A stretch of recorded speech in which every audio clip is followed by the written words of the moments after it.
کچھ عرصہ پہلے جب ٹیپو ٹرکاں والے کے بیٹے امیر بالاج کا مرڈر ہوا تو یہ خبر بہت عرصے تک سوشل میڈیا پر وائرل رہی۔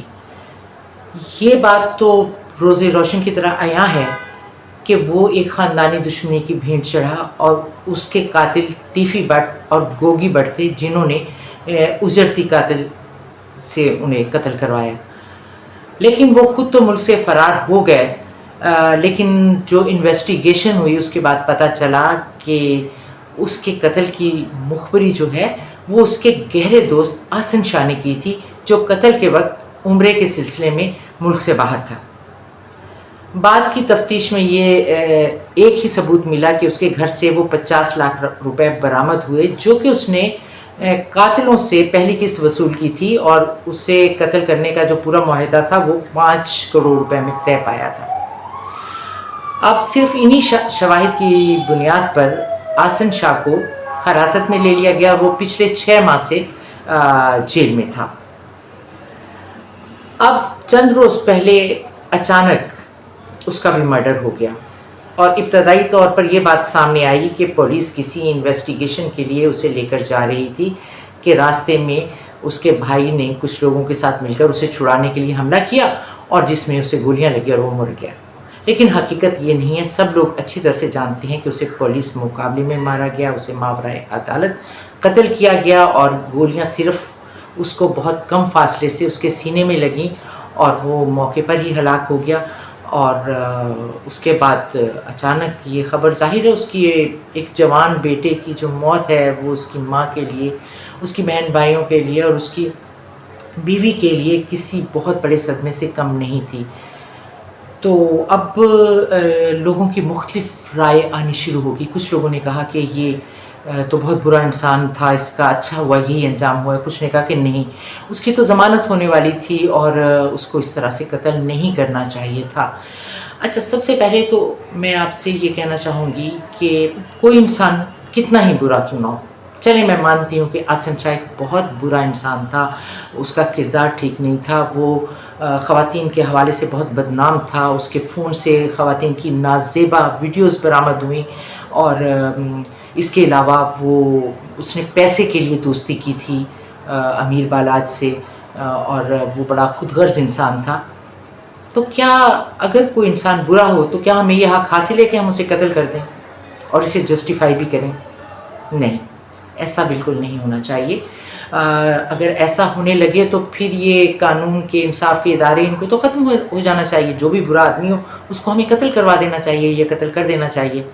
اب جس پولیس انسپکٹر نے اس کو آسن شاہ کو گرفتار کیا تھا، اس حوالے سے ریسنٹلی آج ہی ایک آڈیو لیک ہوئی ہے جس میں وہ اپنی بیوی سے کہہ رہا ہے کہ میں اس بندے کو چھوڑوں گا نہیں، اور پھر اس کے بعد میں نے ٹیم تیار کر لی ہے پوری، اور پھر میں یہاں سے چلا جاؤں گا سعودی عرب۔ تو یہ آڈیو لیک ہونے کے بعد پھر اس پولیس آفیسر نے سوچا کہ اب اس کا زندہ رہنا ٹھیک نہیں ہے۔ ویسے بھی اس کے آگے پیچھے اب کوئی ایسا انسان نہیں ہے جو کہ اس کے کیس کو مضبوطی سے لے کے آگے چل سکے۔ 2 چھوٹے بھائی ہیں، وہ کچھ بھی نہیں کر سکتے۔ چنانچہ پولیس نے اس کا مرڈر کر دیا، اس کو وہاں سے لے کر گئے ایک انویسٹیگیشن کے بہانے، اور وہاں باہر لے جا کر کہیں اس کو مرڈر کر دیا۔ اب چونکہ اس کے جو بھائی ہیں وہ کوئی اتنے مضبوط پاورفل لوگ نہیں ہیں، اس کا کوئی اب بیک گراؤنڈ بھی ایسا نہیں ہے، اس کے والد تھے پیپلز پارٹی میں ہوا کرتے تھے، ان کی بھی ڈیتھ ہوگی، اس کے بعد کوئی ان کے خاندان کے مالی حالات بھی اتنے اچھے نہیں ہیں، تو چنانچہ اس کو کوئی پوچھنے والا نہیں ہے۔ اب اس کے گھر والے بھی سخت روپوش ہو چکے ہیں، اور شاید وہ کہیں کوئی بھی اب اس کے کیس کو لے کر نہیں آگے بڑھے گا، کیونکہ انہیں پتہ ہے کہ انہیں انصاف اب کبھی نہیں مل سکتا۔ تو اب چونکہ اس کا کوئی نہیں ہے، اس لیے اس کے بارے میں طرح طرح کی باتیں ہو رہی ہیں، لیکن بہرحال یہ ایک جوان موت تھی۔ اس کا جو دکھ ہے اس کو کوئی بھی جسٹیفائی نہیں کر سکتا کہ یہ قتل جو ہے یہ ٹھیک ہوا ہے، ایسا ہونا چاہیے تھا، ایسا نہیں ہونا چاہیے تھا۔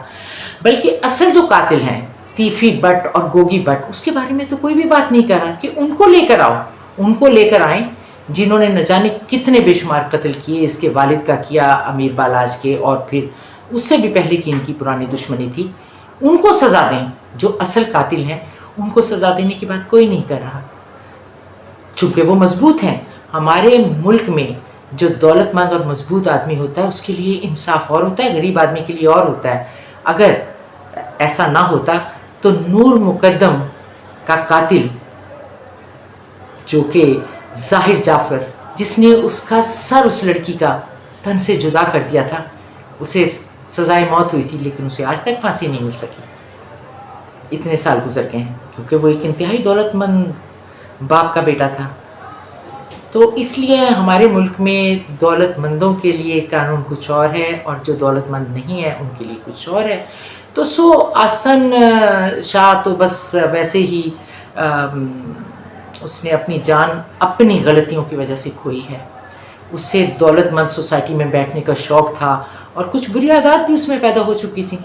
تو یوں سمجھیے کہ وہ اپنی موت کا خود ذمہ دار ہے کسی حد تک. لیکن بہرحال اگر وہ کسی بہت امیر باپ کا بیٹا ہوتا تو اسے ماورائے عدالت اس طرح قتل نہ کیا جاتا.